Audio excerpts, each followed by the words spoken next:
लाहौर से हमारे नुमाइंदे जुल्कनैन शेख भी मौजूद हैं। जुल्कनैन, बताइए लाहौर की क्या सूरत हाल आपने देखी। NA 129 यकीनी तौर पर एक बहुत सिग्निफिकेंट हल्का है और जो उम्मीदवारान हैं वो भी नहायत अहमियत के हामिल हैं कि उनके दरमियान कंपटीशन काफ़ी रफ एंड टफ हमने देखा है। बताइए क्या लेटेस्ट अपडेट्स हैं इस हल्के बारे। देखें, हल्का NA 129 को लाहौर में कई लिहाज से आप मुख्तलिफ मान सकते हैं। ये वो हल्का है जिसकी मेजॉरिटी एरिया जो है वो मिडिल क्लास पर है। इसमें गुलशन रावी, सब्जादार और ऐसे इलाके थे जहाँ पर मिडिल क्लास जो है वो ज्यादा आबाद है। इसमें यहाँ पर आपको बहुत बड़ा पोश इलाका नहीं मिलेगा। कोई बहुत आपको यहाँ पर जिसको कहते हैं ना झुकियां या गरीब आबादी नहीं मिलेगी। सो इस मिडिल क्लास की सोच के हवाले से ये हल्का हमेशा इंपॉर्टेंट रहा है। जी। और जो मियां अजहर यहाँ से पहले MNA थे और उनका ताल्लुक जो है पाकिस्तान तहरीक इंसाफ से था, अगर उनके बेटे, क्योंकि तहरीक इंसाफ PTI जो है वो यहाँ से जो है वो इलेक्शन का बाइकाट कर रही है, और उनके बेटे हमाद अजहर अगर इलेक्शन लड़ते तो शायद आपको कुछ तब्दीली नजर आती। लेकिन अब इस हल्के में जो अभी तक के रिजल्ट भी आए हैं, आप मुख्तलिफ इलाके विजिट करें, सब्जाजार हो गया, आप गुलशन रावी आ जाएं, आप जितने भी एरियाज देखें वहां पर आपको एक्टिव जो है वो पाकिस्तान मुस्लिम लीग नवाज नजर आती है। और अभी तक के रिजल्ट के में भी जो हाफिज मोहम्मद नुमान है वो आगे हैं। और जो टर्न आउट है क्योंकि वो बहुत कम रहा है, इसलिए जो हाफिज नुमान है उनकी पार्टी एक ऑर्गेनाइज इलेक्शन लड़ रही थी। और आप कह सकते हैं कि एक तरफ सिर्फ एक ही उम्मीदवार था जो किसी सियासी जमात से था, वो हाफिज नुमान था। बाकी जो आपको मिलते हैं वो इंडिपेंडेंट आजाद उम्मीदवार मिलते हैं, और उन आजाद उम्मीदवारों को पार्टी सपोर्ट जो है वो नहीं मयसर थी। सो इस हल्के में लाहौर को क्योंकि पाकिस्तान मुस्लिम लीग नवाज का गढ़ समझा जाता है, तो लाहौर के अंदर आपको सारी क़यादत मिलेगी। हमने देखा कि पिछले इंतखाबात में ख्वाजा साद रफीक हों, दीगर लाहौर में मौजूद नून लीग के कारकुनान हों, तो वो सारे हाफिज नुमान को सपोर्ट कर रहे थे। तो अब तक के नताइज में भी हाफिज नुमान जो है वो लीड कर रहे हैं। और अराई बिरादरी को बहुत ज्यादा अहमियत हासिल है इस हल्के में।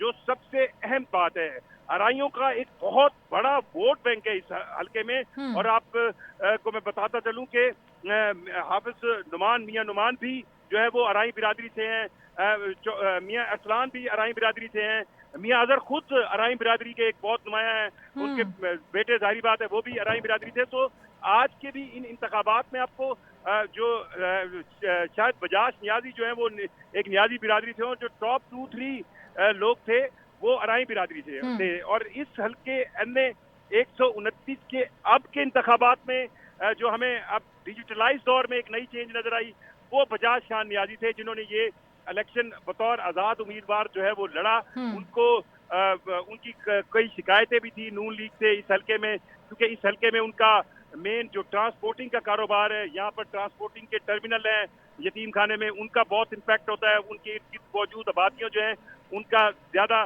गुजर बसर उसी ट्रांसपोर्ट कंपनियों से है, तो उसका भी इफेक्ट था।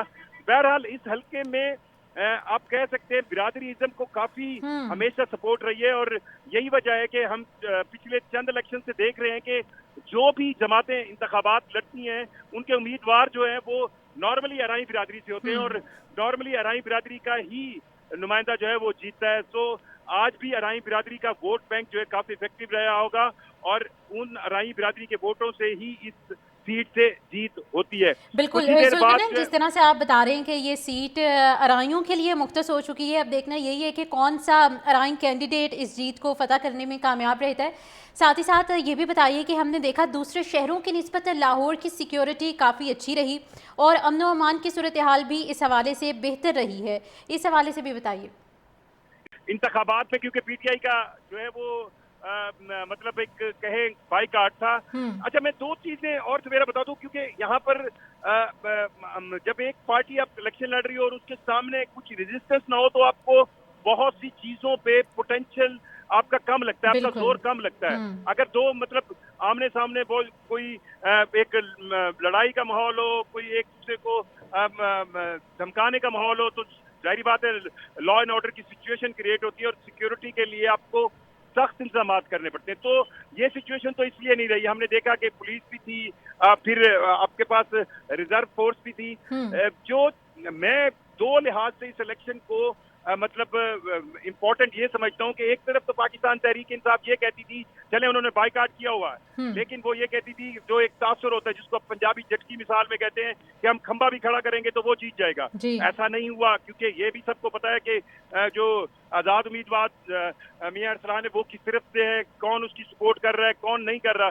फिर दूसरी तरफ अगर आप हुकूमत को देखें तो उनके लिए भी ये लम्हा फिक्रिया होना चाहिए कि उन्हें बिल्कुल साफ माहौल में भी, जब कोई भी पार्टी प्रॉपर किसी उम्मीदवार को बैक नहीं कर रही थी, जब कोई भी पार्टी किसी उम्मीदवार के लिए माहौल नहीं दे रही थी, सिर्फ मुस्लिम लीग नवाज अपने गढ़ के अंदर अपने दिल के अंदर एक इलेक्शन लड़ रही है तो उसको प्रॉपर इलेक्शन लड़ना पड़ा। ऐसा नहीं हुआ कि हाफिज नुमान साहब बहुत आसानी से जीत गए। और उन तमाम तर स्कीमों, उन तमाम तर, चाहे सुथरा पंजाब ले लें, चाहे आप अपना घर अपनी छत की स्कीम ले लें, तो उसके बावजूद भी अगर लाहौर के एक ऐसे इलाके में जो बिल्कुल लाहौर शहर में है, लाहौर को क्लेम करती है मुस्लिम लीग नवाज अपना गढ़, और फिर वो कहती है कि लाहौर के लिए उन्होंने बहुत कुछ किया है, तो उस वक्त एक ऐसा इलेक्शन जिसमें सामने आपके पास कोई प्रॉपर पार्टी नहीं लड़ रही, ये एक बहुत लंबा फिक्र है। बिल्कुल, और ऐसे मौके पर भी मुस्लिम लीग नून को प्रॉपर कम्पीट करके इलेक्शन में आना पड़ा।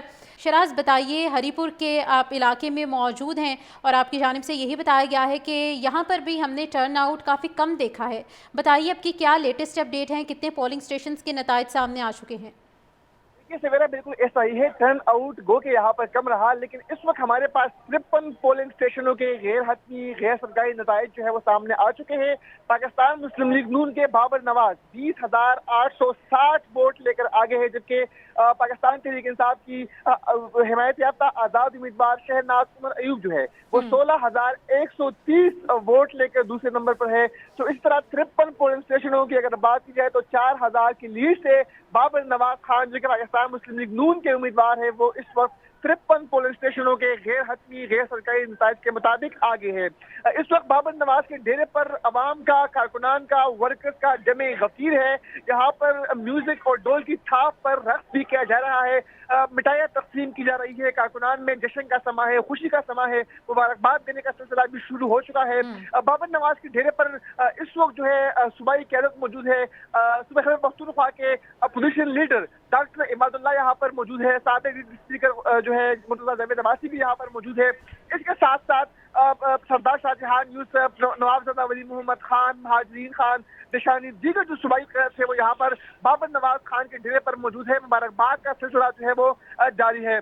53 हल्कों के गैर हतमी गैर सरकारी नताइज जो है वो, जबकि इस वक्त जो है 65 हल्कों के जो नताइज है वो हमारे पास सामने आ चुके हैं। और 65 पोलिंग स्टेशन के नताइज के मुताबिक बाबर नवाज का जो पलड़ा है वो इस वक्त बारी है। यानी बाबर नवाज जो कि मुस्लिम लीग नून के उम्मीदवार है वो इस वक्त पाकिस्तान तहरीक इंसाफ की हिमायत याफ्ता उम्मीदवार शहनाज उमर अयूब से जो है वो आगे है। शहनाज उमर अयूब इस वक्त दूसरे नंबर पर है। पाकिस्तान मुस्लिम लीग नून को जो है उन पोलिंग स्टेशन से भी वोट पड़े हैं जहां पाकिस्तान तहरीक इंसाफ का होल्ड था, जहां उमर अयूब का होल्ड था, जहां पर कहा जा रहा था कि पाकिस्तान तहरीक इंसाफ जो है जिनका वोट बैंक ज्यादा है तो वहां पर पाकिस्तान तहरीक इंसाफ को ज्यादा वोट पड़ेंगे। तो वहां पर भी हम देख रहे हैं कि पाकिस्तान मुस्लिम लीग नून का पलटा बारी दिखाई दे रहा है। पाकिस्तान मुस्लिम लीग नून को ज्यादा वोट जो है उन पोलिंग स्टेशन से भी पड़े हैं। वो कि आज दिन भर यहाँ पर टर्न आउट काफी कम रहा, लेकिन उसके बावजूद भी इस जो हल्का है 7 लाख से जायद जो है वोटर्स है इस हल्के में, 602 यहाँ पर पोलिंग स्टेशन है। तो इसीलिए नताइज जो है वो आहिस्ता आहिस्ता हमारे पास आ रहे हैं। अब तक सिर्फ 65 पोलिंग स्टेशन के नताइज जो है हमें मौसूल हुए हैं और उसके मुताबिक भी पाकिस्तान मुस्लिम लीग नून का पलटा यहाँ पर भारी दिखाई दे रहा है। मुस्लिम लीग नून इस वक्त वाज़े बढ़तरी पर है। शराज साथ ही मौजूद रहिए।